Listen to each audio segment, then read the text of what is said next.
할렐루야. 말씀을 함께 봅니다. 사사기 21장 25절. 그때에 이스라엘의 왕이 없으므로 사람이 각기 자기의 소견에 오른 대로 행하였더라. 아멘. 아버지의 마음 16번째 시간입니다. 소제목으로는 내 삶의 왕은 누구신가? 과연 내 삶의 주인은 누구신가? 여러분의 삶의 주인은 누구신가요? 우리가 예수님을 임금과 구주로 모셔드리고 신앙생활을 시작합니다. 전에는 내가 주인된 삶을 살았습니다. 그러나 예수님을 만난다, 거듭난다, 구원받는다라는 말은 내가 주인에서 예수님이 내 삶의 주인이 되어지는 것을 말합니다. 우리가 신앙 안에서 시간이 지날수록 내 삶의 주인이 예수님인 것이 확실해지는 사람이 있는 반면에 내 삶의 주인이 예수님인 것이 흐려지는 사람들도 있다는 것입니다. 에베소 교회는 왜 첫사랑을 잃어버렸을까? 에베소 교회는 첫사랑 외에는 너무나 많은 부분에서 더 좋아졌더라라고 하는 소위 말하는 신앙의 풍성함과 성장을 가지고 가는 교회가 에베소 교회였습니다. 근데 예수님은 촛대 사이를 거르시는 분이신데 그 교회를 향하여 분명히 외치십니다. 어디서 그 사랑을 잃어버렸는지 기억하여 그 사랑을 찾으라는 것입니다. 그 사랑을 떨어뜨렸다는 거예요. 말이 무슨 말일까요? 우리가 우상숭배라는 말은 이런 단어도 있습니다. 탐심이 곧 우상숭배니라. 탐심이 뭘까요? 하나님보다 더 사랑하는 것. 이것이 우상숭배를 말합니다. 사랑을 잃어버렸다라고 하는 말은 무슨 말일까? 너 하나님을 더 사랑하고 하나님만 사랑해야 되는데 하나님만 사랑하는 거 잃어버렸고 하나님 더 사랑하는 거 잃어버렸고 하나님 사랑하는 거 잃어버렸다는 겁니다. 그럼 다른 말로 뭐라고 표현할 수 있을까요? 실제로 에베소 교회의 에베소라는 지역에는 무엇이 많은 지역이었을까요? 각종 우상의 문화가 가장 대표적인 게 이제 아데미 신전이죠. 이런 우상이 만연했던 그 지역적 풍토를 가지고 있는 지역이 에베소 교회였다는 겁니다. 근데 교회 안에도 믿음도 있는데 이제 신앙생활에 있는데 뭘 잃어버린 거예요? 하나님만이 내 삶의 주인이십니다 라고 하는 하나님만이 내 삶의 왕이라고 하는 것을 잃어버린 교회가 되었습니다. 여러분, 이것이 에베소 교회에만 있었을까요? 초대교회에만 있었을까요? 이것이 젖과 꿀이 흐르는 가나안 땅에 들어갔던, 정말 하나님께서 복주시마 약속했던 그 땅, 하나님이 아브라함을 불러내서 내가 이 땅을 내 영원한 내 유업으로 주겠다고 한 그 땅에 들어가서 살던 사람들도 잃어버렸다는 거예요. 뭘 잃어버렸어요? 여호와 하나님만 사랑하는 걸 잃어버렸어요. 근데 그들은 여전히 가지고 있는 것이 있어요. 그게 뭘까요? 나는 아브라함의 자손이야. 나는 하나님의 인도함 받은 사람이지. 이거는 가지고 있어요. 왜? 이건 좋은 거니까 안 버리고 싶은 거예요. 근데 무엇은 버렸을까요? 하나님을 사랑하는, 하나님의 말씀대로 사는, 하나님의 명령대로 순종하는 것은 잃어버리고 싶은 거예요. 예수님께서 이 땅 가운데 오셨을 때 어떤 환경에 오셨냐 하면 외식하는 풍토가 만연한 때에 예수님이 오셨다는 겁니다. 즉 그 시대의 사람들은 종교인이 대다수를 차지하고 있는 시대였다라고 하는 것이지요. 오늘날은 어떨까요? 정말 예수님인 어느 시대나 어떤 환경이나 우리가 수명이 길어지고 문화와 경제가, 정치가, 사회와 생활의 여건이 더 좋아졌다 할지라도 여전히 우리의 하나님은 무엇이 우리에게 무엇이 되기를 원하실까요? 유일하신 왕이기를 원하신다는 거예요. 유일하신 통치자이기를 원하신다는 거예요. 유일하게 우리를 지배할 수 있는 분이기를 원하신다는 거예요. 그래서 하나님의 뜻대로 원대로 하나님이 하고 싶은 대로 통치하고 다스리고 지배하는 것을 하나님은 원하신다는 거예요. 근데 오늘날 교회 안에 오면 하나님의 온전한 통치와 지배, 다스림을 받기를 원하는 사람들이 몇 명이냐 있냐는 거예요. 특별히 목사님을 비롯해서 교회를 오래 다니면 다닐수록 이제 하나님을 향한 그 마음과 중심이 더 예리해질까 무뎌질까 한번 우리가 생각해 보자라고 하는 것입니다. 여러분, 그냥 우리가 사사기를 읽는 것으로 끝나는 게 아니고 왜 사사시대 350년 동안 이러한 형태의 정치 형태를 가지고 있을 수밖에 없었냐는 것입니다. 왜 그들은 하나님이 하지 말라고 하는 것을 그렇게 앞다투어 행했냐라고 하는 것입니다. 정말 그들이 미개하기 때문일까요? 우리보다 문화와 이런 생활을 못 누리기 때문에 그럴까요? 우리보다 정보를 접할 수 없었기 때문일까요? 이렇게 표현해 볼까요? 그들은 정말 그 낙후된 시대에 사는 촌놈들이기 때문에 그랬을까요? 여러분, 그 시대에는 그 시대의 정서가 있었던 거죠. 오늘 우리가 사는 시대에는 우리의 정서가 있는 것입니다. 우리는 이 주어진 환경 속에서 여전히 하나님은 만왕의 왕이셔야 합니다. 만주의 주이셔야 한다는 겁니다. 그러면 그 시대 가운데서도 하나님은 그들에게는 만왕의 왕이기를 원하셨다라고 하는 것입니다. 아담이 실패한 것이 무엇이냐 하면 왕을 내어준 것입니다. 하나님은 언제나 아담과 하하의 왕이기를 원하셨습니다. 그래서 아담과 하하는 왕의 말을 복종하는 하나님의 통치를 받는 자이어야 했습니다. 근데 그는 왕의 말을 듣기를 거부한 것, 그래서 미혹을 당한 것, 이것을 우리는 죄의 시작이라고 말하는 겁니다. 그러므로 타락했던 천사가 이 세상에 무엇이 될 수 있었을까? 신이 될 수 있었고 왕이 될 수 있었습니다. 우리가 마귀의 말을 들으면 마귀의 자녀가 됩니다. 우리가 하나님의 말을 들으면 우리는 하나님의 자녀가 되어지는 겁니다. 말을 듣는다라고 하는 것은 무슨 의미가 있냐면 그가 나의 주인입니다. 이런 의미가 있는 거예요. 우리가 사단의 말을 들으면 사단의 내 삶의 주인이고, 내가 하나님의 말씀을 들으면 하나님의 내 삶의 주인이라고 하는 것입니다. 근데 또 하나가 있어요. 자기 자신의 말을 얼마나 잘 듣는 사람들이 이 땅 가운데 많은지 몰라요. 그래서 스스로 다 무엇이 된 걸까요? 말은 그렇게 합니다. 왕이 없으므로 내 속에는 옳은 대로 행동하는 거예요.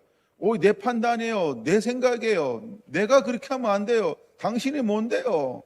이렇게 주장할 수 있습니다. 특히 오늘날 시대는 더욱더 이것이 강력하죠. 자기 주장. 자기가 왕이 된 겁니다. 이 말이 무슨 말이라고요? 자기가 스스로 주인의 자리에 서는 시대가 되었다는 겁니다. 이걸 다른 말로 표현하면 자기를 사랑하고라는, 자기를 사랑하는 시대가 되었다는 것입니다. 왜 자기를 스스로 사랑하고 싶어 할까요? 우리가 이제는 그냥 보편적으로 나는 똑똑해 라고 생각하는 겁니다. 똑똑하다는 말 속에 한번 이런 표현을 한번 써보고 싶어요. 나는 부족한 게 없어. 요즘 시대에 어울리는 단어 아닐까요? 나는 부족한 게 없어. 왜 내가 그거 안 해도 먹고 살만한데 내가 굳이 그거 해야 되나? 이게 뭐예요? 나는 살 수 있어. 난 할 수 있어. 난 부족하지 않아. 여러분, 이건 어디서 오는 걸까요? 때때로는 우리에게 주어지는 복이라고 하는, 넉넉함이라고 하는, 축복이라고 하는, 윤택함이라고 하는 것이 하나님을 떠났을 때 무엇이 될 수 있을까요? 가장 치명적인 함정, 올무 될 수 있다는 겁니다. 이것이 사사기 전체를 통해서 우리에게 보여주고 있는 것입니다. 하나님은 이스라엘 백성들을 어느 땅으로 인도하셨죠? 적과 꿀이 흐르는 땅, 모자람도 없고 부족함도 없는 그 땅으로 분명히 인도하셨습니다. 근데 이미 하나님은 예언하셨죠. 신명기 8장에서 내 힘과 내 능으로 얻었다 할까 하노라. 아니나 다를까 그들은 무엇을 잃어버리기 시작했을까요? 여러분, 사사기를 통해서 계속해서 나오는 단어 중에 하나가 무엇이냐 하면 여호와를 잊어버렸다라는 단어입니다. 사사기 3장을 볼까요? 7절 첫 번째 이제 두 번째네요. 악이라는 단어는 악이라고 하는 단어가 두 번째 소개가 되어지고 있어요.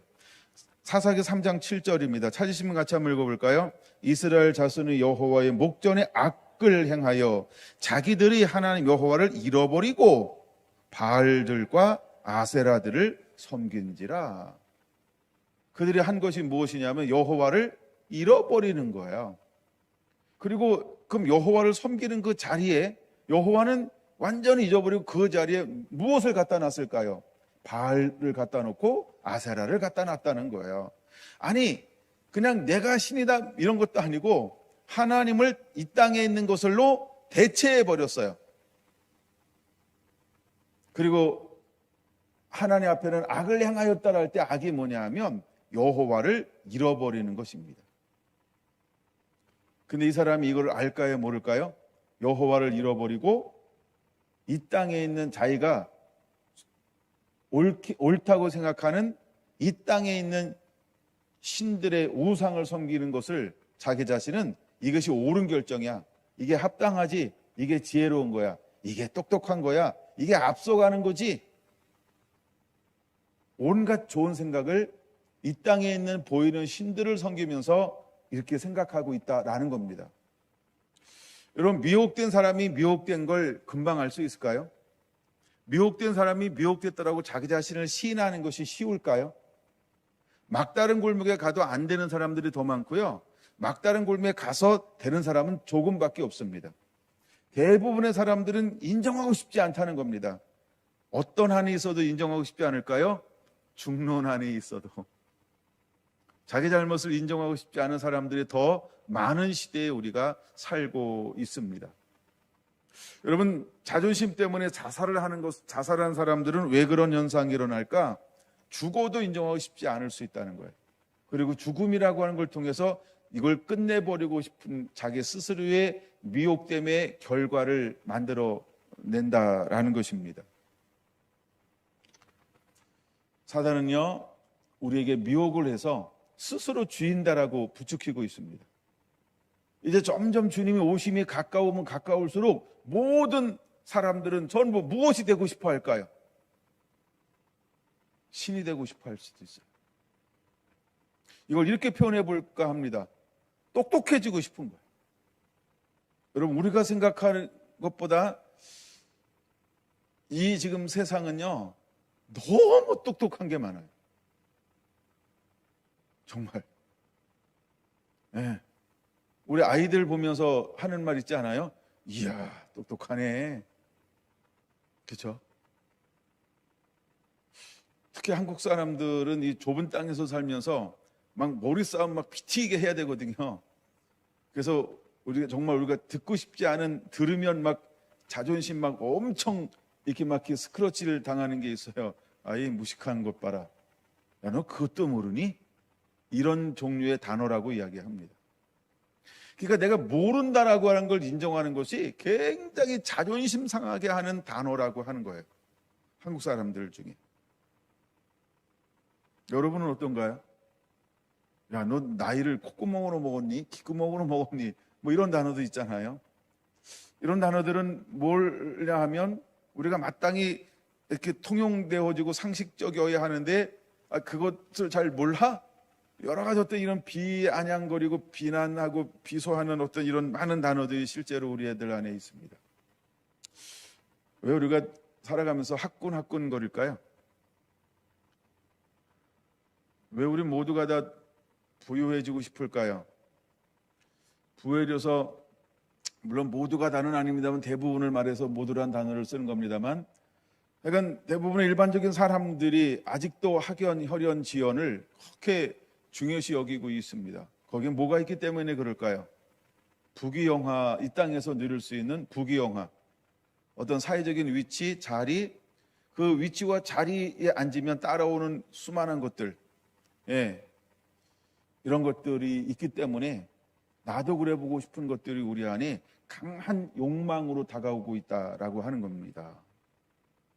여러분, 민주주의는 민주주의대로 평등하다고 해서 자유를 나눠주고 있고요. 공산주의는 공산주의대로 불행함을 평등하게 만든다고 모두를 불행하게 만들고 있고요. 어떤 이 땅에 있는 어떤 정치 체제는 결코 하나님의 나라를 이룰 수 있는 유토피아는 아니라고 하는 겁니다. 우리가 하나님의 말씀 안에서 사랑하면서 사는 것 이외에는 진정한 평안, 기쁨, 행복, 즐거움 가져다 줄 수 없습니다. 이제 하나님의 성령이 임했을 때, 하나님의 통치하고 다스리는 나라가 임했을 때 하나님의 말씀대로 사는 사람들이 어느 사회 속에, 어느 공간 속에 머물고 있어 그 사람이 이름도 없이 그냥 삶을 살아냈을 때 그 속에 진정한 하나님의 은혜들이 그를 통하여 하나님은 흐르게 할 거라는 겁니다. 여러분, 이 시대를 살아가면서 우리는 어떤 사람이 되어야 할까? 아버지의 마음은 그냥 우리 한 사람 한 사람들이 내가 살고 있는 환경 속에서 하나님의 말씀대로 한번 살아내기를 원하시고 있는 겁니다. 그것이 영향력이 있든 영향력이 없든, 아니면 유명해져서 간증이 되든 간증이 전혀 되지 않든, 하나님은 어떤 사람들이 이 땅 가운데 우후죽순 일어나게 되기를 원할까? 여러분, 엘리야 시대 때 드러난 사람은 한 명이었다라고 하는 겁니다. 근데 숨겨진 사람은 7,000명이었다라고 하는 것입니다. 때때로 하나님은 드러난 사람도 요구하지만 드러나지 않으면서 무릎 꿇지 않고 절하지 않은, 오직 하나님을 잃어버리지 않고 그 땅 가운데서 소리 소문 없이 하나님을 경외하며 섬기는 그 7,000명의 보이지 않는 섬김이 있기 때문에 이스라엘이라는 나라는 뭐가 있는 걸까요? 소망이 있는 것이었다는 겁니다.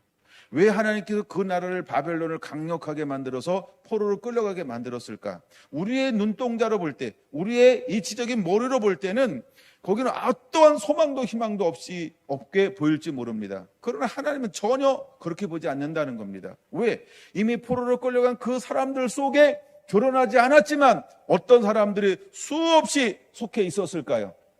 무릎 꿇지 않는 자, 타협하지 않는 자, 절하지 않는 자, 세속적이지 않는 자, 하나님의 말씀을 가볍게 여기지 않는 수천 명의 사람들이 함께 그 속에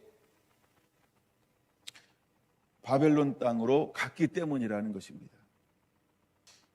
우리가 이제 마지막 세대를 향하여 달려가고 있을 때 정말 우리는 어떻게 아버지의 마음을 시원케 하는, 정말 아버지의 마음을 시원케 하는 그 삶을 살아낼 수 있을까? 여러분, 우리도 보이는 왕을 의지하는 것이 아닌 정말 하나님의 말씀대로 우리의 삶 가운데서 그대로 사랑을 실천하면서 그렇게 삶으로 삶을 살아내는 하나님의 사람들이 되기를 예수님의 이름으로 축원을 드립니다. 예수님은 마태복음 2장에 왕으로 오셨습니다. 그는 이 땅 가운데 구약에서 수없이 예언했던 메시아로 이 땅 가운데 오셨습니다. 그는 누가복음 1장에 말하고 있는 것처럼 다윗의 자손으로 이 땅 가운데 오셨습니다. 그는 이 땅 가운데 만왕의 왕으로 오셨습니다. 근데 놀라운 것은 누구 하나 그를 왕으로 영접해 주지 않았다라고 하는 것입니다. 그가 공생애를 살기 전 30년이나 공생애를 살고 있을 때 그 어떤 사람도 그가 메시아인 것을 공개적으로 발언하지 못했다, 하지 않았다라고 하는 것입니다. 간혹 이런 일이 있었습니다. 귀신 들린 자들이 예수님을 보면서 그리스도시여 당신은 왕이십니다 라는 고백은 있었으나 그걸 할 때마다 예수님은 잠잠하라, 귀신아 나가라 하면서 그것이 알려지는 것을 원하지 않는 것처럼 우리에게 보여지고 있습니다. 왜 그랬을까요? 아직 때가 되지 않았다라고 하는 것입니다. 물론 예수님께서 십자가를 질 때 그 법정에서 내가 왕이냐라고 묻습니다. 그때 내가 말하였으나 너희가 듣지 않았다, 내가 말하였으나 너희가 믿지 않았다, 그 한마디로 그들은 십자가의 명패를 하나 더 달기 시작했다는 겁니다. 자칭 유대인의 왕이라는 편말을 달게 되었다는 것입니다. 누가복음 23장 3절이나 37절, 38절 자칭 유대인의 왕이라고 그들은 기록하고 있습니다. 여러분, 그들은 유대인의 왕이라고 썼지만 그 시대의 수많은 사람들은 예수님을 향하여 왕으로 인정하는 것이 아니고 조롱의 대상으로 그를 왕이라고 여겼다라고 하는 겁니다. 근데 우리는 분명히 알아야 합니다. 그는 지금 어디에 계신가요? 요한계시록 5장에 보니까 하나님 보좌 우편에 계신 분, 그는 왕으로 머무시고 있는 것입니다. 여러분, 그분은 이 땅 가운데 오실 것입니다. 그분은 무엇으로 이 땅 가운데 오실까요? 요한계시록 17장 14절에 그는 만왕의 왕으로 만주의 주인으로 오실 것입니다. 그는 만주의 주이십니다. 그는 만왕의 왕이십니다. 그는 만왕의 왕으로 이 땅 가운데 오실 것입니다. 그래서 이 땅 가운데 오실 때 그분의 참된 자녀, 즉 준비된 신부들은 신랑으로 오실 것입니다. 그러나 신부로 준비되지 않은 수많은 허다한 사람들에게는 그는 심판의 주로 오실 거라고 하는 겁니다. 그는 하늘과 온 땅에 그는 유일하신 주인이시기 때문입니다. 여러분들은 그분을 만왕의 왕으로 이제는 맞이할 수 있는 준비를 해야 할 줄로 믿습니다. 요한계시록 19장 16절에 말하고 있는 것처럼 그는 실로 만주의 주여 만왕의 왕이십니다. 우리는 이것을 온 마음으로 고백하는 자가 되어야 합니다. 그리고 우리는 만왕의 왕이시며 만주의 주이신 그분을 모셔드릴 수 있고 영접할 수 있는 준비가 되어져 있어야 할 줄로 믿습니다. 사도들이 나가 복음을 증거할 때 사도행전 5장 31절 그분을 향하여 뭐라고 소개하고 있습니까? 그를 임금과 구주로 우리가 모셔야 한다라고 말씀하고 있는 것입니다. 우리가 거듭났다 하나님의 자녀가 되었다라고 하는 것은 어디서 오는 걸까? 이제 우리는 그분이 우리의 임금이어야 합니다. 그 다음에 구주이셔야 하는 겁니다. 이거 다른 말로 말하면 예수님은 유일하신 만주의 주여 만왕의 왕이시라는 것입니다. 이것을 일평생 동안 고백하면서 그것을 인정하며 사는 사람이 참된 하나님의 자녀라 일컬음을 받을 수 있는 것입니다. 다시 사사기로 넘어가 보려고 합니다. 여러분, 사사기에서 그들이 왜 하나님을 잃어버렸을까? 2장 11절은 이렇게 말합니다. 사사기 2장 11절입니다. 이스라엘 자손이 여호와의 목전에 악을 행하여 바알들을 섬기며 라고 말합니다. 그들은 여호수아를 통하여 여호수아 23장이나 24장을 통하여 여호수아가 그들에게 무엇을 권면했을까요? 나와 내 집은 여호와만 섬기겠노라라고 여호수아는 마지막에 그들을 온 힘을 다하여 권면하고 외쳤고 또 그들에게 헌신하게 했습니다. 그리고 그들도 분명히 그렇게 고백했습니다. 우리도 당신처럼 여호와만 섬기겠습니다. 여호와만, 그러니까 여호와가 만왕의 왕이요 만주의 주가 되게 하겠습니다 라고 말입니다. 그러나 여호수아가 죽었습니다. 근데 2장 10절에 이렇게 말하고 있다는 겁니다. 다른 세대가 일어났다라고 말입니다. 근데 다른 세대의 정의는 어떤 것일까요? 여호와를 알지 못하는 세대를 다른 세대라고 말합니다. 자, 여호와를 알지 못하는데 여호와만 섬길 수 있을까요? 그럴 수 없다는 겁니다. 여러분, 오늘날처럼 복음이 흐려지는 시대가 없다는 거예요.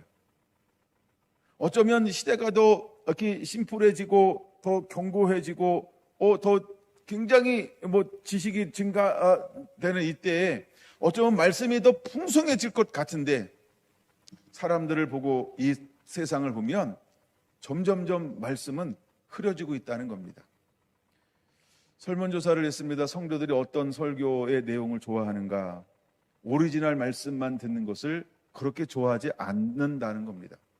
명목상 말씀 좋아한다고 말합니다. 그러나 실제 기득권을, 교회 안에서도 기득권이 있어요.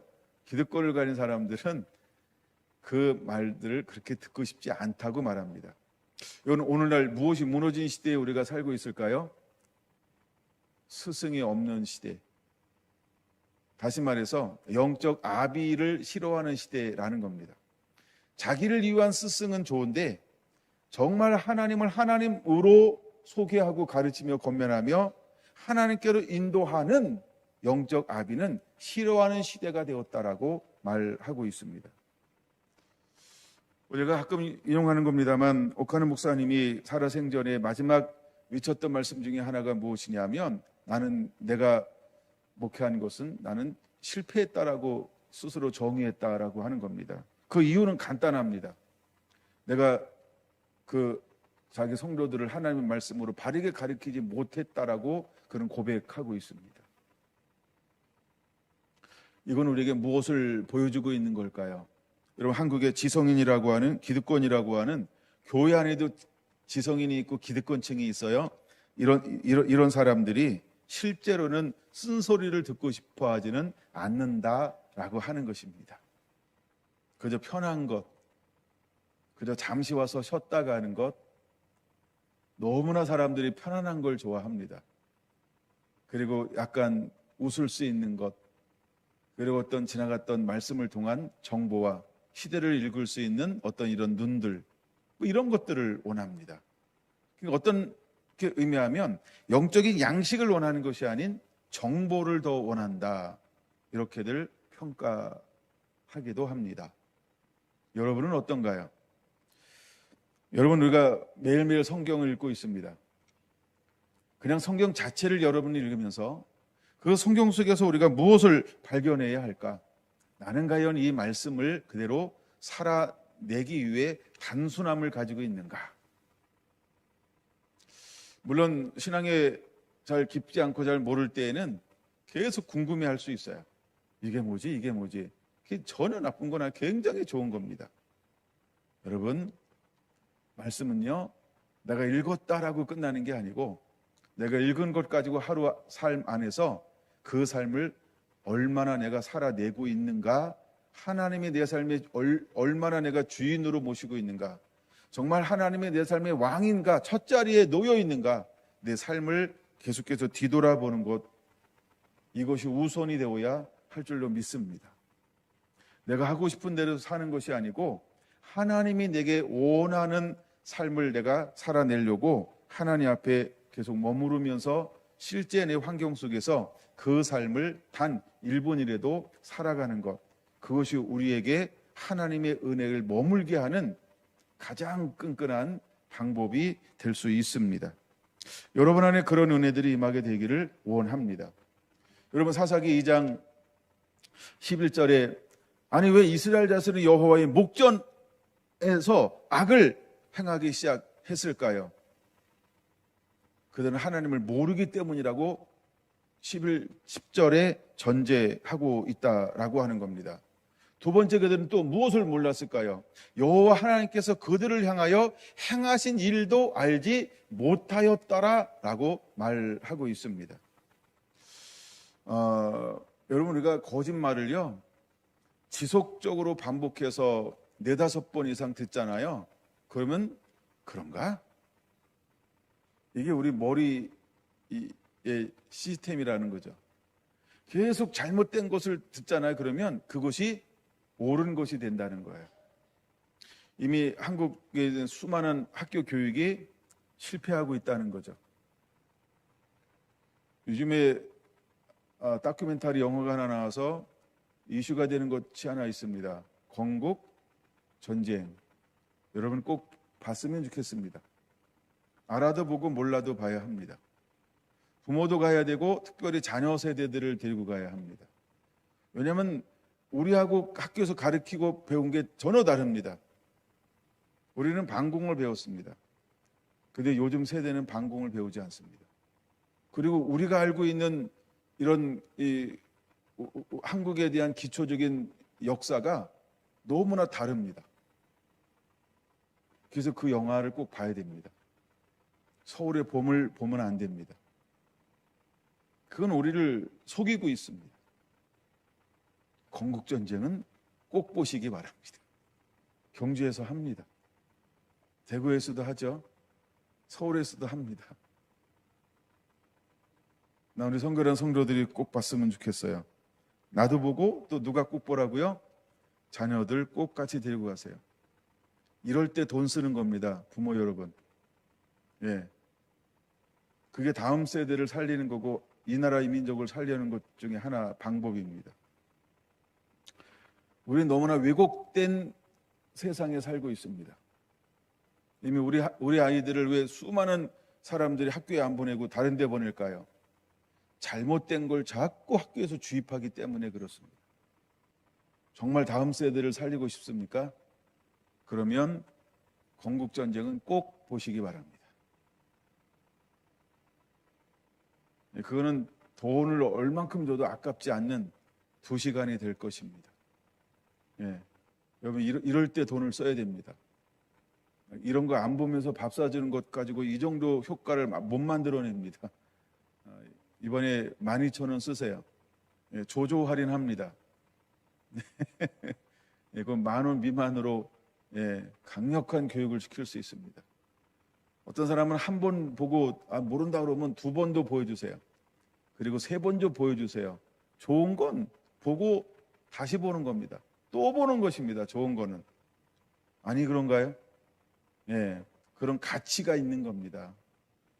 예, 그리고 우리는 이것을 위해서 기도 많이 해야 합니다. 요즘에 이제 SNS에서 이상한 일이 하나 벌어지고 있습니다. 서울의 봄을 봤을 때에는 좌파들이 아무것도 하지 않았습니다. 그리고 얼마나 선전을 많이 했는지 모릅니다. 근데 건국전쟁을 보고 오는 스타들은 문자로 테러하기 시작을 했습니다. 왜 이런 짓을 할까요? 그렇죠? 여러분들 판단에 맡길까요? 그들은 숨기고 싶은 것이 있는 겁니다. 속이고 싶은 것이 있습니다. 미혹은 그런 겁니다. 여러분 선한 쪽이 악한 사람들을 그렇게 핍박하는 건 많지 않습니다. 그렇죠? 그러나 악한 사람들은 선한 쪽으로요 시도 때도 없이 물어뜯습니다. 그것만 딱 보면 그냥 알아야 합니다. 요거 좋은 거로구만. 이건 안 좋은 거로구만. 이 사람은 좋은 사람이구만. 이 사람은 악질이구만. 예, 좀 세게 얘기해야 되는데 그 정도 세게. 그걸 알아차려야 됩니다. 여러분 한국은 아직도 사상에 자유하지 않은 나라에 우리는 살고 있습니다. 여기서 여러분 교회 특별히 기독교인으로 하나님의 사람으로 살아가는 것은 매일매일이 무엇일까요? 영적 전쟁이어야 한다는 겁니다. 여러분 사사기 자체가 어떤 시대일까요? 영적 전쟁하는 시대라고 하는 겁니다. 사단은 이 땅을 점령했다고 해서 놔두지 않았습니다. 분명히 여호수아를 통하여 점령한 것처럼 보였습니다. 그래서 하나님은 방법을 명확하게 가르쳐줬습니다. 남기지 말아라. 내가 내 손에 붙였으니 전부 죽이라는 것이었습니다. 근데 사단에 미혹된 사람들은 뭘 하기를 줄기하지 않았을까? 멸하기를 쫓아내기를 줄기하지 않았습니다. 사랑하는 성결한 성도 여러분, 여러분들이 신앙에 나태하고 자신의 욕망과 야망에 빠져서 마땅히 하나님이 하라고 한 것을 등한히 했을 때, 그것을 작게 여겼을 때 반드시 여러분에게는 올무가 되어 돌아올 겁니다. 가시가 되어 돌아올 겁니다. 결국 어떤 사람들은 거기에 잡아 먹히는 사람들도 일어나게 될 겁니다. 여러분 여호수아 시대 때 분명히 하나님을 섬겼습니다. 근데 다른 세대가 일어났습니다. 그럼 다른 세대는 누구의 자녀일까요? 그렇죠? 우리들의 자녀입니다. 사단은요, 대를 이어서 하나님의 진리의 말씀이 온전히 양육되어지는 것을 엄청나게 방해하고 있다는 겁니다. 이게 굉장히 중요한 것 중에 하나입니다. 저는 사사기를 다시 한번 쭉 읽어 보았습니다. 근데 여러분 13, 12절 보세요. 애굽 땅에서 그들을 인도하여 내신 그들의 조상들의 하나님 여호와를 버리고, 그럼 여호와를 버렸으면 빈 공간이 되어야 되잖아요. 근데 빈 공간이 아니라는 거예요. 바로 그들은 무엇인가로 그 공간을 채워버렸다는 거예요. 나쁜 놈들. 이거 아주 얌전하게 얘기한 겁니다. 그렇죠? 굉장히 쌍욕을 해버려야 돼요. 아니 하나님을 섬겨야 될 그 공간 가운데 빈 공간이 아니잖아요. 곧바로 그들은 뭘로 대체했나요? 이 땅에 보이는 신으로 대체했다는 거예요. 사단은 우리가 빈 공간에 있는 걸 허용하지 않습니다. 하나님을 버리는 순간 귀신같이 알아서 우리 안에 자기들이 쓰는 이 땅에 있는 우리가 만들어낸 신들로 대체하도록 얼마나 급하게 우리 마음을 채웠는지 몰라요. 이게 영적 싸움이라는 거예요. 복음의 강체 여호와의 영광이 비치지 못하도록 사단은 우리를 미혹하고 있다는 거예요. 이제나 저제나. 여러분, 우리가 매일매일 말씀 읽으면서 여러분들이 말씀을 실천하고 삶에 적용하는 삶을 끊임없이 사는 자가 되어야 합니다. 아, 내가 오늘 동그라미 쳤다. 내가 거기에 물론 의미를 많이 두지 말라 그랬어요. 우리 그래서 내가 이거 가지고 얼마나 씨름하고 있는가. 여러분들이 그걸 일일이 매일매일 체크하면서 씨름 한번 하라는 거예요. 씨름하라는 거예요. 여러분, 점수는 제가 매기지 않습니다. 그러나 여러분들이 스스로 그 씨름에서 정말 부끄러움이 없는 성령의 사람으로 살아내셔야 합니다. 내가 체크해가지고 쪽팔린다. 쪽팔려서 천국 가는 게 훨씬 나아요. 나를 속여서 지옥 가는 것보다. 아멘, 아멘, 아멘. 여러분, 그러면 눈 하나 빼버릴 거예요? 눈이 범죄하면 눈을 빼버리고 한 눈을 가지고 지옥 가는 것보다 천국 가는 것이 낫다라고 말씀하고 있습니다. 손모가지를 잘라버릴 거예요. 그러면 손에 범죄하게 하면 손을 잘라버리는 거예요. 두 손 가지고 지옥 가는 것보다 한 손 가지고 천국 가는 게 낫다라고 말합니다. 그러니 여러분들이 육체의 소욕과 이 십계명과 성령의 열매를 가지고 씨름하면서 여러분들이 하나님의 도우심으로 이기고 승리하는 자가 되기를 예수님의 이름으로 축원합니다.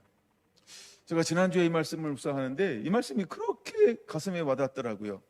이런 법을 금지할 법이 없다는 겁니다. 하나님의 성령의 열매를 맺는데 이것을 금지할 법이 없대요. 이 어마어마한 걸 느끼지 않습니까? 사단이 이걸 방해할 수 없다는 거예요. 성령의 열매를 맺는 걸. 이거를 열매 맺지 못하게 할 어떤 근거, 어떤 법도 없다는 겁니다. 우리가 온전히 하나님을 순종하면 하나님은 우리 안에 그분이 원하시는 법을 그대로 우리 삶 가운데 맺도록 어마어마한 은혜들을 부어줄 겁니다. 여러분, 씨름하지 않으니까 지는 겁니다. 씨름하세요. 씨름하면 사단은 쫄게 되어져 있습니다. 사단은 그의 활동을 멈추게 되어져 있습니다. 여러분, 씨름하면 반드시 이기게 되어져 있습니다. 하나님의 사람들이 실패하는 이유는 간단합니다. 씨름하지 않아서 그런 거예요. 귀찮게 생각할 수 있어요. 그냥 전쟁하는 게 귀찮은 거예요. 이번 한번 하면 되지. 그냥 쉽게 타협해버려. 씨름하려고 하잖아요. 씨름하면 여러분 반드시 이기는 존재입니다. 그게 하나님의 자녀됨입니다. 우리가 씨름하지 않아요. 이길 수 있어요. 모든 걸 다 이길 수 있는 거예요. 이기려고 하지 않아서 그런 거예요. 적당히 씨름하는 거예요. 요만큼쯤 하면 되겠지 했는데 안 되니까 안 되나 보다 이러고 그냥 내려놓는 거예요. 그러면 안 돼요, 여러분. 끝까지. 아멘. 그럼 반드시 우리는 이기게 되어져 있습니다. 이게 하나님의 자녀됨이라는 거예요. 그럼 자녀됨의 권세가 그렇게 핫빠진 줄 아세요?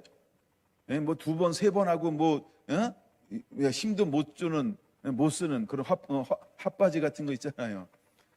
하나님의 권세가 그런 거 아닙니다, 여러분. 하나님의 권세는 우리가 생각하는 것보다 어마어마하게 강력한 걸 우리가 알아야 합니다.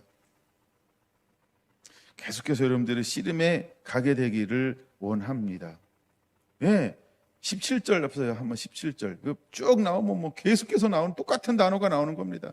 그들이 그 사사들에게도 순종하지 아니하고 오히려 다른 신들을 따라가 음행하며 그들에게 절하고 여호와의 명령을 순종하던 그들의 조상들이 행하던 길에서 속히 치우쳐 떠나서 이와 같이 행하지 아니하였더라.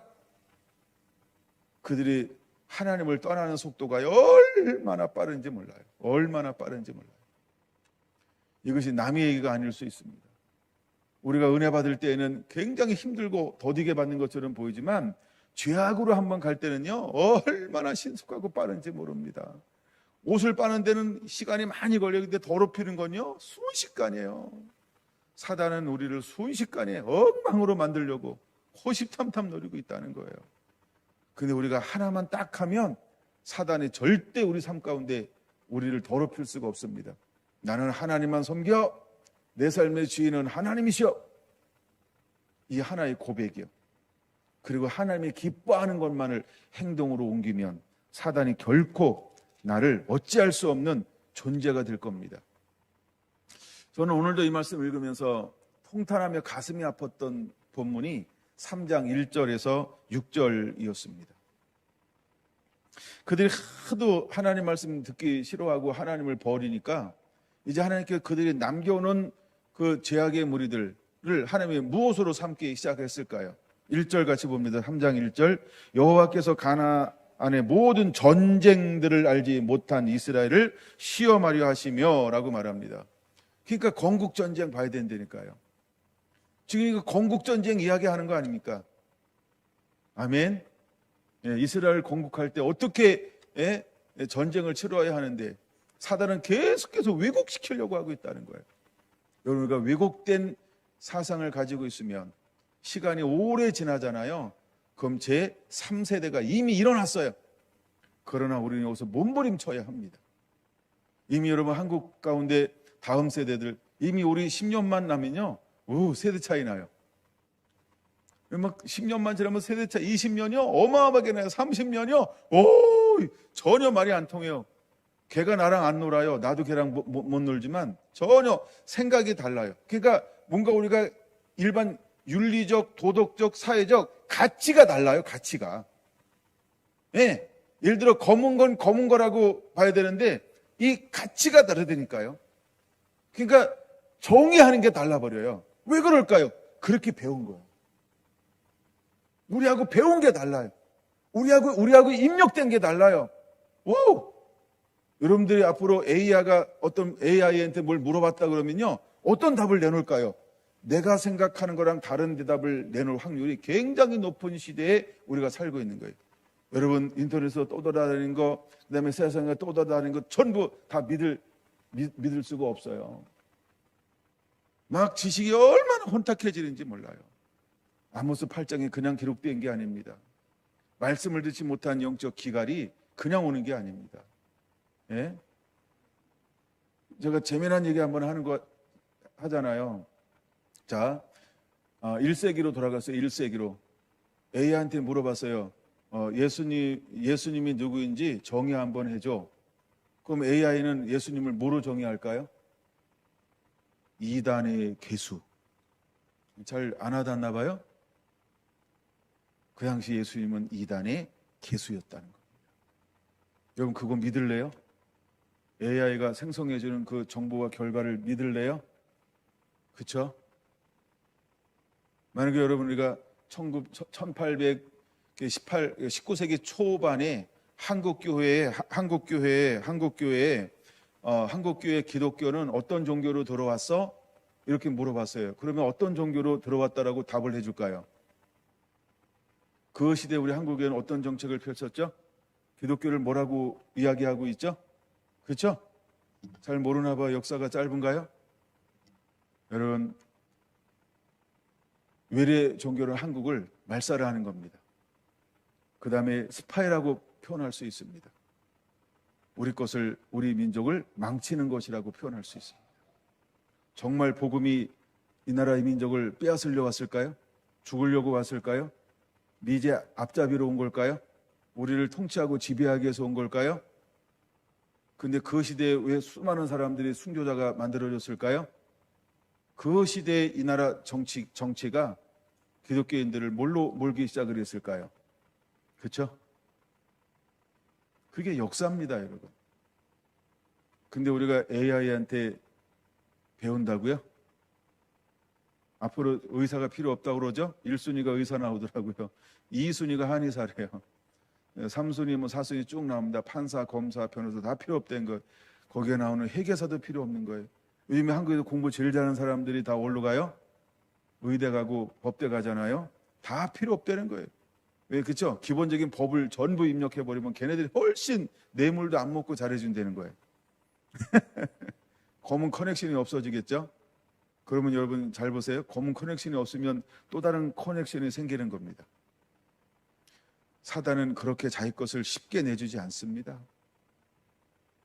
앞으로는 수많은 정보가, 지금도 정보가 우리를 속이고 있지만, 정보가 우리를 속이고 있지만, 또 발음이 잘못해서 정부 이렇게 표현할 수 있어요. 정보가 우리를 속이고 있지만 앞으로도 정보는 우리를 속일 수 있다는 거예요. 그러니까 여러분 뉴스를 너무 많이 보지 마세요. 뉴스에 계속 속고 있잖아요. 계속 똑같은 겁니다. 여러분 세상은요 병 주고 약 주고 합니다. 병 주고 약 주고 합니다. 그러면 우리는 말씀의 사람이어야 합니다. 그리고 말씀의 사람만이 하나님 우리에게 공급하는 게 있어요. 그게 뭘까요? 영입니다. 그래서 성경은 뭐라고 말합니까? 계시라고 말하는 겁니다. 그거 외에는 빛이 없습니다. 그거 외에는 우리를 생명으로 인도하는 빛이 될 수 없습니다. 반드시 빛은요 생명을 만들어냅니다. 근데 어둠은요 죽었다 깨어나도 생명을 만들어내지 못합니다. 그래서 우리는 이 때에 더 어두워지기 전에 빛이신 하나님의 말씀을 자꾸 읽고 먹고 계속해서 이 말씀을 씨름해야 합니다.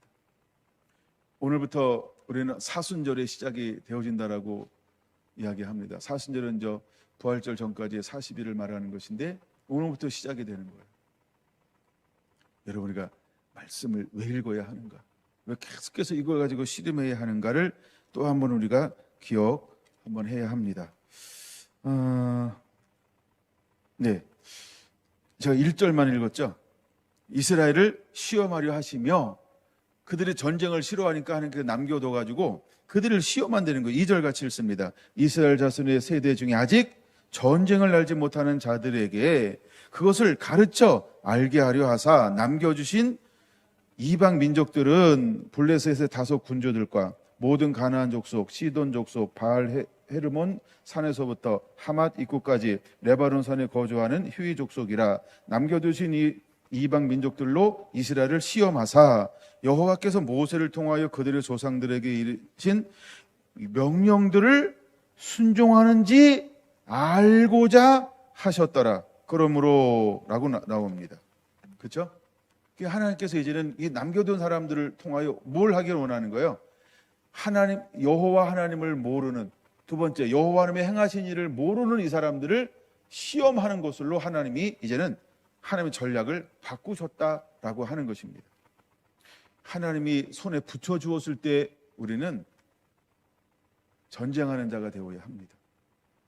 근데 만약에 하나님을 몰라서 이제는 우리를 시험한다라고 한다면 우리는 새로운 삶을, 새로운 전쟁을 치러야 한다라고 하는 것입니다. 7절 봅니다.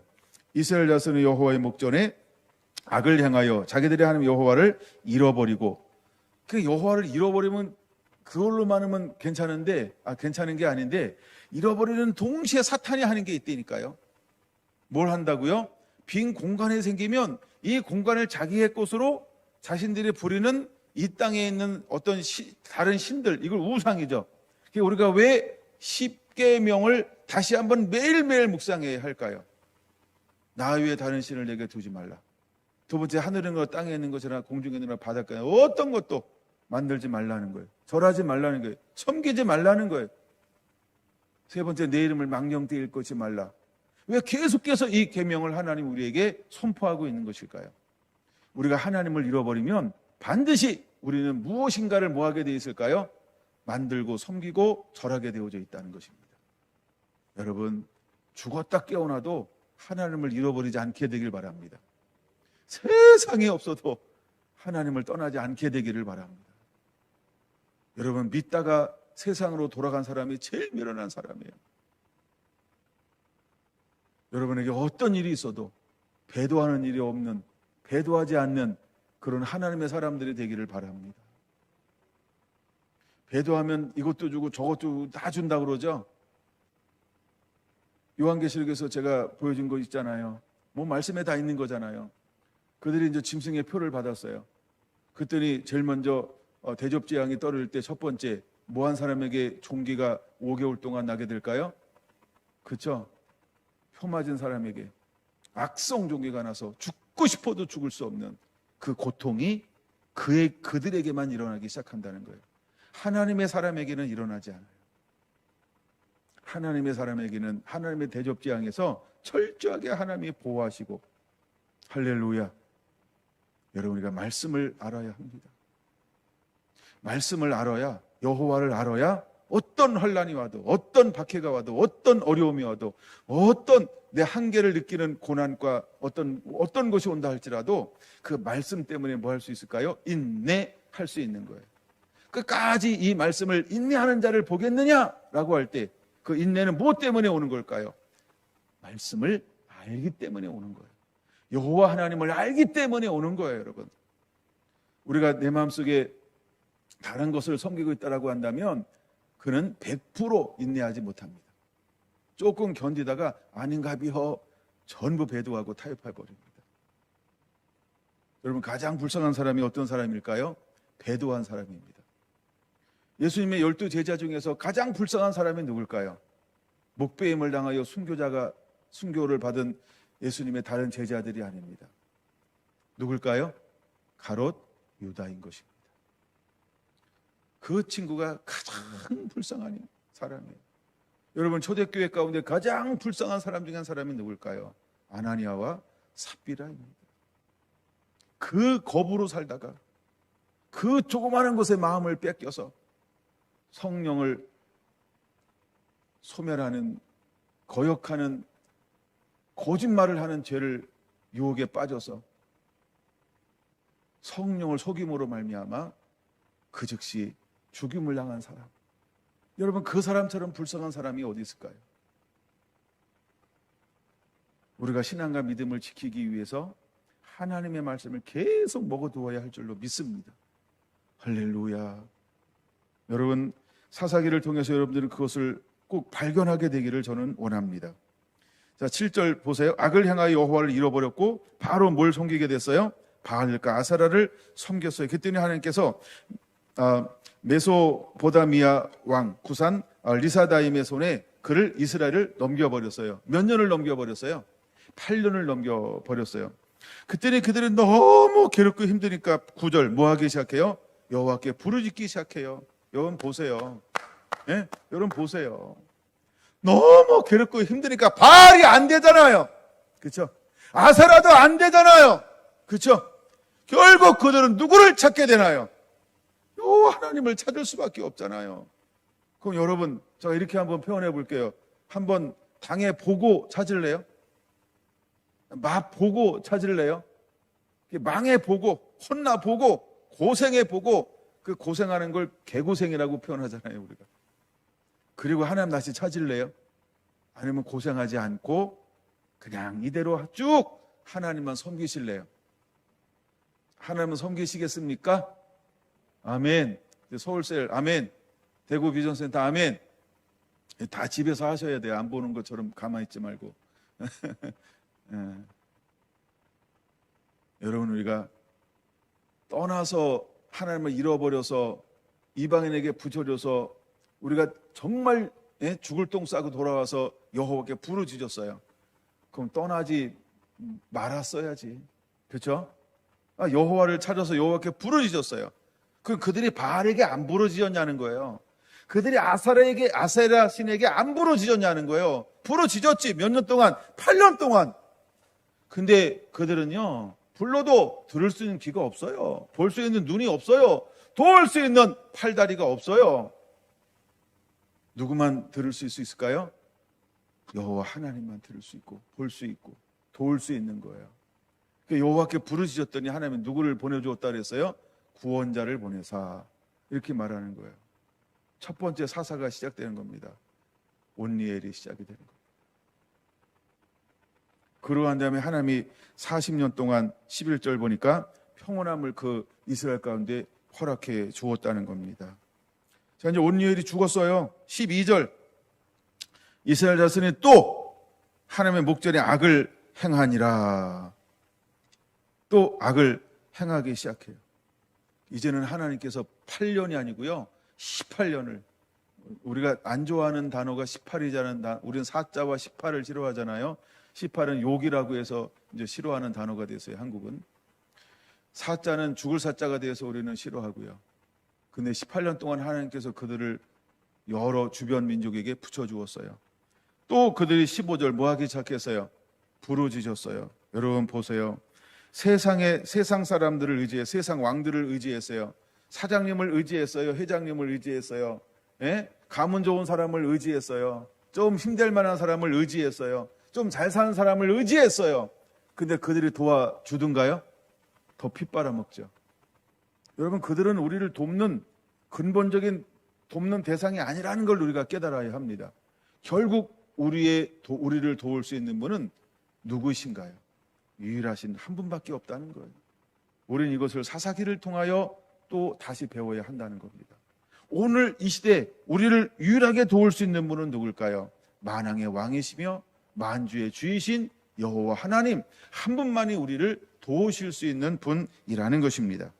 여러분, 이것을 우리가 깨닫게 되기를 예수님의 이름으로 축원을 드립니다. 4장 1절이요. 이제 이게 3장에서 이 시대 가운데 어떤 일이 벌어지고 있는 것이냐면, 자, 이제 1390년이라고 이제 7절 위에 이렇게 적어놓은 성경도 있죠. 1390년이 이제 시작이 되어집니다. 뭐 여호수아가 죽은 해에도 비슷합니다. 약간 1, 2년은 차이가 날 수 있어요. 그래서 1050년까지를 우리는 사사시대라고 이야기합니다. 그래서 약간 340에서 50년, 50년 정도를 사사시대라고 이야기합니다. 그때 4장 1절 또 뭘 하기 시작하나요? 에훗이 죽으니 이스라엘 자손이 또 여호와의 목전에 악을 행하였습니다. 또다시 이방, 이제는 3절 보니까 야빈 왕이라고 말합니다. 20년 동안 그들이 이스라엘 쳐들어서 학대를 받게 했습니다. 몇 년이요? 20년 동안 학대를 경험하고 난 다음에 그 다음에 그들이 아세라를 부르나요? 바알을 부르나요? 누구를 부르짖어요? 3절 마지막 부분이니까 학대하였으므로 이스라엘 자손이 결국은 여호와께 부르짖잖아요. 아니, 여호와께 부르짖을 걸 왜 자꾸 딴 데를 쳐다보고 다른 신들을 섬기고 그럽니까? 그렇죠? 이쯤 하면 깨달아야 되는 거 아닌가요? 또 그 세대가 죽고 자녀 세대가 또 자라났나요? 그러면 자녀 세대도 깨달아야 되잖아요. 하윤아, 그렇지? 아니, 엄마가 저렇게 이렇게 막 잘못 섬겨서 진짜 엄마 말고 잘못된 걸 알면은 깨달아야죠. 그렇죠? 아하, 내가 엄마처럼 살면 안 되는구나. 아빠처럼 살면 안 되는구나. 근데 그들은 계속해서 이것이 반복되어지고 있다라고 하는 것입니다. 여러분, 사람은 결국 교육이 안 되는 동물일까요? 신앙이 대를 못 넘길까요? 신앙교육의 부재일까요? 왜 하나님은 신명기 6장을 그렇게 강조할까요? 우리는 매 세대마다 매번마다 하나님의 말씀을 교육함으로 자녀에게 입에서 입으로 끊임없이 신앙교육을 시켜야 하고 하나님을 간증해야 되고 하나님을 보여줘야 한다는 걸 사사기를 통해서 우리에게 보여주고 있다라고 하는 것입니다. 정말 먼저 부모 세대가 하나님을 바르게 경외하게 되기 원하고, 그러므로 자녀들이 하나님을 바르게 섬길 수 있도록 끊임없이 양육하는데, 또 그래서 자녀들이 하나님을 경외하는 그런 세대를 이어가는 이 하나님의 말씀의 아름다운 통치가 우리 가운데 이루어지게 만드는 은혜가 임하게 되기를 원합니다. 제가 사사기 전체를 한번 쭉 봤습니다. 먼저 3장 7절에서 16장 31절까지는 사사들을 통한 여러 가지 역사가 기록되어져 있는 것이 사사기입니다. 근데 그들은 운니엘, 에톳, 드보라, 바락, 기드온, 입다, 삼손 계속해서 일어나고 있습니다. 근데 이 역사를 통해서 하나님께서 우리에게 보여주고 싶은 것은 무엇일까? 마지막 삼손이 이 땅 가운데 태어나서 활동할 때 또 한쪽에서는 엘리가 제사장으로 있고 또 한쪽에서는 엘리가 제사장으로 있다라는 말은 누가 등장하기 시작한다는 거예요. 삼손이 끝나고 나면서 동시에 이 땅 가운데 사무엘이 태어나기 시작을 합니다. 물론 삼손이 활동하던 시대의 제사장은 누구였다? 엘리가 나이가 많습니다. 90이죠. 엘리였다라고 하는 겁니다. 근데 엘리의 제사장에게는 두 아들이 있었습니다. 그도 또한 무엇에 실패했습니까? 자녀 교육에 실패를 했습니다. 그럼 사사기 전체를 통해서 우리에게 보여주고, 즉 사사시대 때 우리에게 보여주고 있는 것 중에 하나가 뭘까요? 다음 세대의 실패라는 겁니다. 그것이 2장에 한마디로 기록된 거죠. 다른 세대가 태어났다. 이처럼 여러분, 사단이 끊임없이 우리에게 하고 싶은 것이 있다. 그게 무엇일까요? 신앙의 전수였습니다. 그래서 하나님이 삼손을 이 땅 가운데 주실 때 하나님이 이번에 어떤 방법으로 삼손이라는 한 사람을 이 땅 가운데 태어나게 만들었을까요? 우리가 보통 타락한다, 방종하다 뭐 이런 거 표현을 쓸 때 어떤 걸 할 때 할까요? 너 이렇게 술 먹니? 너 이렇게 노름하니? 뭐 이런 거 아닐까요? 근데 사사가 나시린이 안 해야 될 것 중에 하나가 무엇일까요? 독주를 마시지 않는 거였습니다. 머리에 칼을 대지 않는 것이었습니다. 하나님이 그를 정결한 나시린법 안에서 이제 삶을 생활하고 있는 한 사람을 찾아냈다는 겁니다. 그럼 여기서 우리가 관심 가질 것이 하나 있습니다. 자, 그들이 부르짖을 때 하나님은 누구를 세웠다고요? 구원자를요. 그럼 구원자는 어떤 사람이었을까요? 그렇죠? 그는 남은 자들이었다는 겁니다. 근데 하나님의 영이 임함을 통해서 하나님의 그를 움직여가고, 그는 하나님이 말씀하시고 감동하는 대로 그대로 순종함을 통하여 감당해낸 사람이라는 겁니다. 여러분들이 기드온이라고 하는 유명한 사사를 아십니까? 근데 성경을 여러분이 이번에 읽었죠? 기드온이 여러분이 본받을 만한 생활을 했을까요? 본받지 않을 만한 생활을 했을까요? 관심 없이 읽었다. 그럼 오늘 한번 다시 역행을 해가지고 뒤로 와서 기드온을 찾아서 한번 읽어보시기 바랍니다. 오늘날 정말 기드온 같은 담임 목사를 두면 여러분은 어떤 반응을 보일까? 우리가 사사들을 면면을 보면 우리가 생각하는 모든 어떤 신앙적, 도덕적, 윤리적 가치관하고 전혀 다를 수 있다라고 하는 겁니다. 여러분들이 여러분의 기준으로 인해서 목사님에게 요구하거나 신앙생활을 요구하지 않는 것 또한 우리 안에 내가 무너지지 않는 방법 중에 하나가 될 수도 있습니다. 자, 하나님이 이제 한 가정을 하나님이 발견했습니다. 사사기 13장이죠. 그 가정이 마노아 가정이었다라는 겁니다. 근데 그 가정은 신실한 가정이었다는 겁니다. 여러분, 하나님은 모든 세대가 무너지고 수백 년 동안 무너진 것처럼 보이고 죄악에 간영하고 우상 숭배가 간영하고 그다음에 이방인들에게 계속해서 압제를 당할 수밖에 없도록 무너진 것처럼 보이는 그 시대 속에서도 어떤 사람들이 여전히 살고 있다? 나시린들이 살고 있다. 아니, 의로운 사람들이 살고 있다. 좁은 길을 걸어가는 사람들이 살고 있다는 겁니다. 좁은 길, 협착한 길, 말씀을 가지고 씨름하는 그 가정들이 존재하고 있다라고 하는 겁니다. 사랑하는 성결한 성도 여러분, 여러분들은 이 시대에 어떤 길을 그대로 말없이 살아가는 자가 되기를 원하십니까? 우리가 이름도 없고 빛도 바라지 못한다 할지라도 정말 하나님께서 보실 때 무엇인가를 담아낼 수 있는 그런 준비된 그릇으로의 삶을 살아가는 성결한 성도들이 되기를 예수님의 이름으로 축원합니다. 하나님은 한 사람을 보내기로 작정했을 때 그는 쉬지 않고 기도하는 사람이었습니다. 그리고 그는 하나님의 말씀을 지켜내고 있었다라는 겁니다. 많은 사람들이 볼 때 그 가정에는 문제가 있는 것처럼 보였습니다. 근데 그들이 못 보는 것이 있었습니다. 그 어떤 가정보다도 하나님 말씀 앞에 신실한 삶을 살고 있는 한 가정이었다는 겁니다. 태의 문을 열고 닫는 것은 사람에게 있지 않고 하나님께 있다라고 말합니다.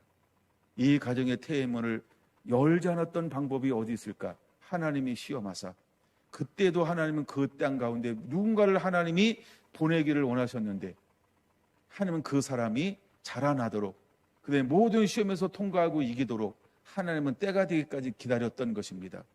마노아와 그 부인이 내 힘과 내 능으로 했다라고 하지 않고 전적인 하나님의 은혜입니다 라고 고백할 때까지 하나님은 그 가정에 오래도록 참으셨다라고 하는 것입니다.